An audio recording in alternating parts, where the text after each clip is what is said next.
আজ পৌষ সংক্রান্তি, আর এই বিশেষ দিনে শিশু ও কিশোরদের শৈশবে ফিরিয়ে দিতে উদ্যোগ গ্রহণ করলেন পূর্ব বর্ধমানের জামালপুর বিধানসভার বিধায়ক তথা খণ্ডঘোষের শঙ্করপুরের বাসিন্দা অলোক কুমার মাঝি। একসময় পৌষ সংক্রান্তি উপলক্ষে গ্রামের নানা জায়গায় উৎসবের আয়োজন করা হতো। দেদার পিঠে পুলি খাওয়া, তার সাথে ঘুড়ি ওড়ানোর মজা নিতেন নানান বয়সীরা। ধীরে ধীরে সেই সময় যেন হারিয়ে যাচ্ছে, জায়গা দখল করেছে মোবাইল ফোন। খোলা মাঠের থেকে ঘরমুখো হয়ে সময় কাটাচ্ছে বর্তমান প্রজন্ম, তারা আসক্ত মোবাইল গেমে। সেই রকম একটা সময়ে দাঁড়িয়ে ফের শৈশব ফিরিয়ে দিতে পৌষ সংক্রান্তির সাত সকালে বিশেষ উদ্যোগ গ্রহণ করলেন বিধায়ক অলোক মাঝি। সাত সকালে প্রায় 250 ঘুড়ি নিয়ে হাজির হলেন খোলা মাঠে। বিভিন্ন জায়গায় শিশুদের কিশোরদের হাতে যেমন রং বেরঙের ঘুড়ি তুলে দেওয়া হলো, পাশাপাশি আজকের বিশেষ দিনে সকলকে শুভেচ্ছাও জানালেন তিনি। মকর সংক্রান্তির পুণ্য স্নান সেরে শঙ্করপুর গ্রামের বিভিন্ন জায়গায় শিশু কিশোরদের হাতে তুলে দিলেন ঘুড়ি, লাটাই ও সুতো।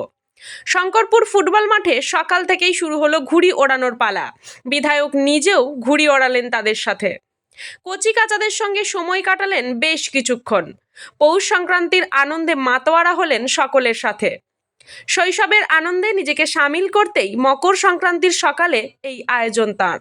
এই মকর সংক্রান্তি পূর্ণ লগ্নে আজকে আপনি এই শঙ্করপুর গ্রামে আমরা একটা অভিনবভাবে দেখলাম যে বাচ্চাদের সঙ্গে ঘুড়ি উড়াতে ব্যস্ত এবং প্রায় 50 জনের ওপর বাচ্চাকে আজকে ঘুড়ি বিতরণ করলেন।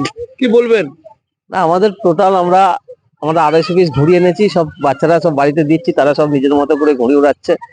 কারণ শৈশব হারিয়ে যাচ্ছে আজকে বাচ্চারা, মানে তারা বিভিন্ন ভাবেই শৈশবের যেসব খেলাধুলা সেগুলো সব তারা হারিয়ে যাচ্ছে।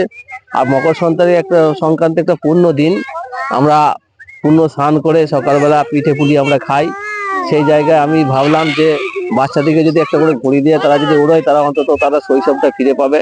কারণ সবাই মা বাবা ব্যস্ত, সব ছেলেদেরকেই তারা বিভিন্নভাবে পড়াশোনা বিভিন্ন ক্ষেত্রে তারা ব্যস্ততা নিয়ে থাকে, কিন্তু এই ঘুড়ি উড়ানো বা অন্যান্য পুকুরে সাঁতার কাটা বা এগুলো আস্তে আস্তে খেলাধুলা সেগুলো হারিয়ে ফেলছে। সবাই কম্পিউটার ওই মোবাইলে বসে আছে। অন্তত আমি ভেবেছি যে 2-3 ঘন্টা যদি তারা ঘুড়ি, মানে আজকের দিন একটু করে অন্তত মোবাইল থেকে দূরে থাকবে। আজকে তো পড়াশোনা একটু দূরেই আছে, তো মোবাইল থেকে দূরে থাকবে, শৈশবটা ফিরে পাবে। একসঙ্গে যে সবাই মিলে একটা মেলামেশার আনন্দ সেটা ফিরে পাবে, এর জন্যই এই ব্যবস্থা।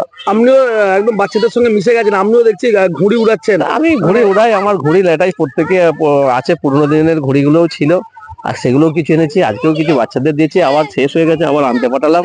ওই চলবে এখন কন্টিনিউ, যতক্ষণ আছে স্টক যাবে, উঠছে কিছু যাচ্ছে আসছে, এই চলবে আর কি। খণ্ডঘোষ থেকে কৃষ্ণ সাহার রিপোর্ট, সোজা কথা নিউজ, পূর্ব বর্ধমান।